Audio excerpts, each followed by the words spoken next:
अपने पसंदीदा शो के फुल एपिसोड देखने के लिए अभी डाउनलोड करें दंगल प्ले ऐप।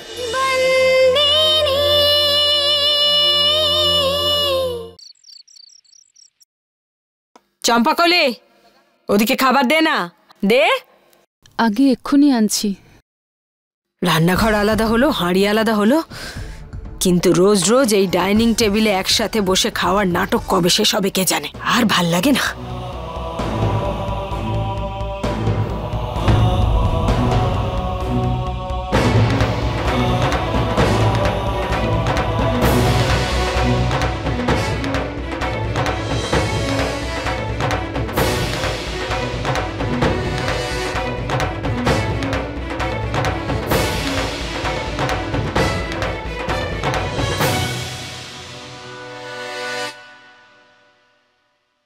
আমি এখানে আজ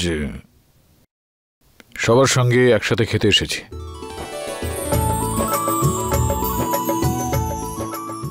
সম্পর্ক তৈরি করতে নয়, বুঝেছো? আরে কারণ যা খুশি হোক, তুই এসেছিস না, এতেই আমি খুব খুশি। ঠিক আছে, চলো আমাকে খেতে দাও তো। খেমি, সিন্ধুকের চাবিটা একটু দাও তো।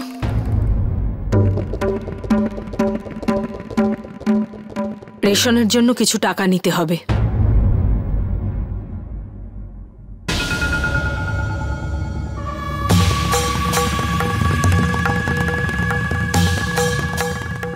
আরে হ্যাঁ, আমি তো ভুলেই গেছি, চাবি তো এখন তোমার কাছে থাকে না, তাই না?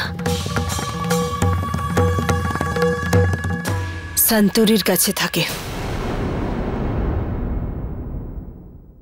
চাবি ওর কাছে? হ্যাঁ ভাই, কি আর করব, তুই তো ওকে পাওয়ার অফ অ্যাটর্নি দিয়েছিস না। আজ তোর উকিলও এসেছিল এই বাড়িতে, হিসেব নিকেশও চাইছিল ও আমাদের কাছে। সবার হিসেব চাইছে ও। বাড়ির প্রত্যেকটা সদস্যকে ও সন্দেহ করছে, বলছে আমরা নাকি জলের মতো পয়সা ওড়াচ্ছি। ভিক্ষে চাইতে লজ্জা পাচ্ছে হয়তো, তাই এটা তো ভালো উপায়, তাই না? হিসেব নিকেশ চেয়ে নাও, টাকা চাওয়ার সমানই তো হলো। কোথায় এখন? ওই যে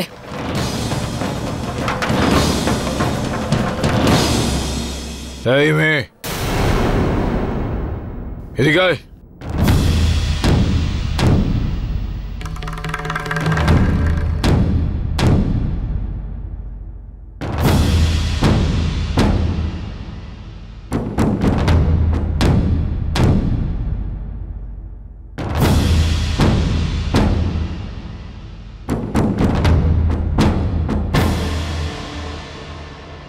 দে আমায় সিন্ধুকে চাবি, দে আমায়। তুই আপনার এখন কত টাকা চাই?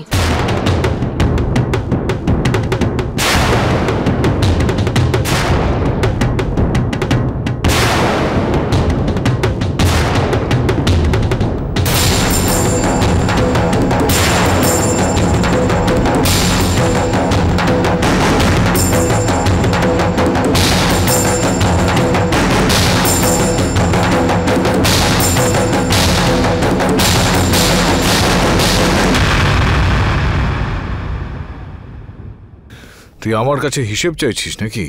ক্ষমা করবেন মালিক, কিন্তু এই নিয়মটা আপনিই বানিয়েছিলেন।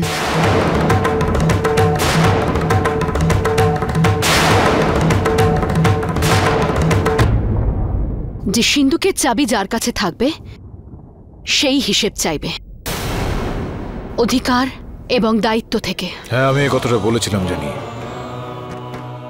আমি বলেছিলাম এই কথাটা ঠিকই, কিন্তু তুই মানেটা পুরোপুরি বুঝতে পারিসনি। যে সিন্ধুক আর তার ভেতরে রাখা টাকা পয়সা ঠিক কিভাবে সামলাতে হয়। এই সিন্ধুকের চাবি তোর কাছে থাকতে পারে, কিন্তু তার মানে এটা দাঁড়াচ্ছে না যে আমি তোকে সব হিসেব দিয়ে দেবো, বুঝলি? দিতে হবে। আর পরিবারের বাকি সদস্যদেরও।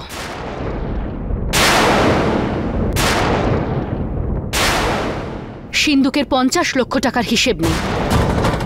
আপনি আপনার সন্তানদেরকে জিজ্ঞেস করেন না, আপনার কাছে হয়তো ওটার গুরুত্ব নেই, কিন্তু চাবি এখন আমার কাছে আছে আর আমি গুরুত্ব দিই। হিতেন দা 15 লক্ষ টাকা নিয়েছে, আর সন্দীপ দা আর মৌলিক দা মিলে 35 লক্ষ টাকা। আপনি কি আমাকে বলতে পারবেন যে এরা এই টাকাটা কেন নিয়েছে? তাহলে আপনি যত টাকা চাইবেন আমি আপনাকে দিয়ে দেব, আটকাবো না আমি আপনাকে। তোর সন্দেহ থাকতে পারে আমার সন্তানদের ওপর, কিন্তু আমার নেই। আমার ওদের প্রতি বিশ্বাস রয়েছে। যদি ওরা কেউ সিন্ধুক থেকে টাকা বার করে, তাহলে কোনো ভালো কাজের জন্যই ওরা টাকাটা নিচ্ছে। হিসাব চাই তো তোর আমার কাছ থেকে। আচ্ছা বাবা, ওকে একটু হিসাব দিয়ে দে তো। আমি সন্তকে হিসাব দেওয়া প্রয়োজন মনে করি না, কিন্তু বাবা আমি তোমাকে হিসাব দেব।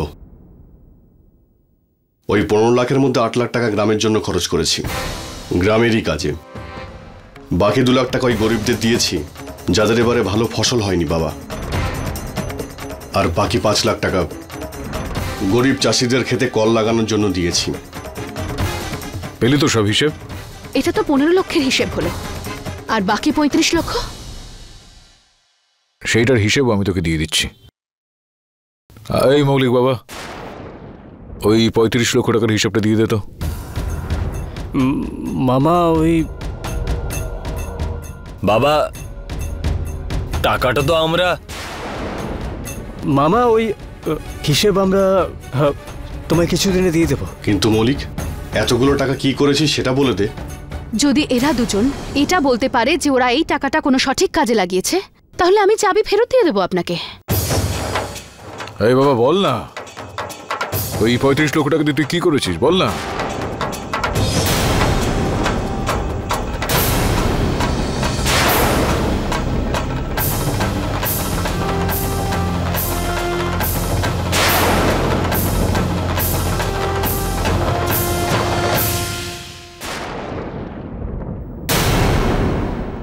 বলতে পারবে না ওরা। আমি হিসেব চেয়েছি, এটা আমার ভুল ছিল, আর এরা যে হিসেব দিতে পারছে না সেটা কার ভুল?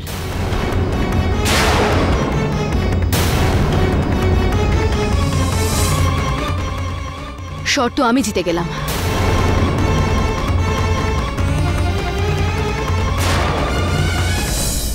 কিন্তু এই চাবিটা আপনি রাখতে পারেন।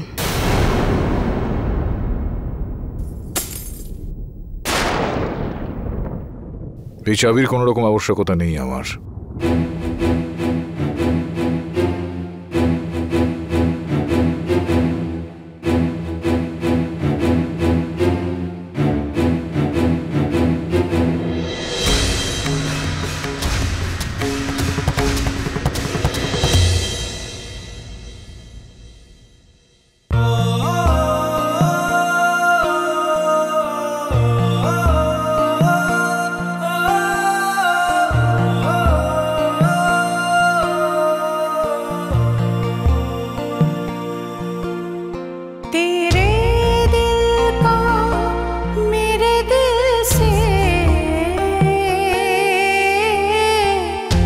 আমাকে ক্ষমা করবেন মালিক, কিন্তু আমার এটা করা খুব দরকার ছিল। যদি এই পরিবারকে এক করার মূল্য আপনার আমার প্রতি ঘৃণা হয়ে থাকে, তাহলে সেই মূল্য দিতেও আমি রাজি। কিন্তু মালকিনের কাছে আমি যা প্রতিজ্ঞা করেছি যে এই পরিবার আবার এক হয়ে যাবে, সেই কথা আমি রাখবই।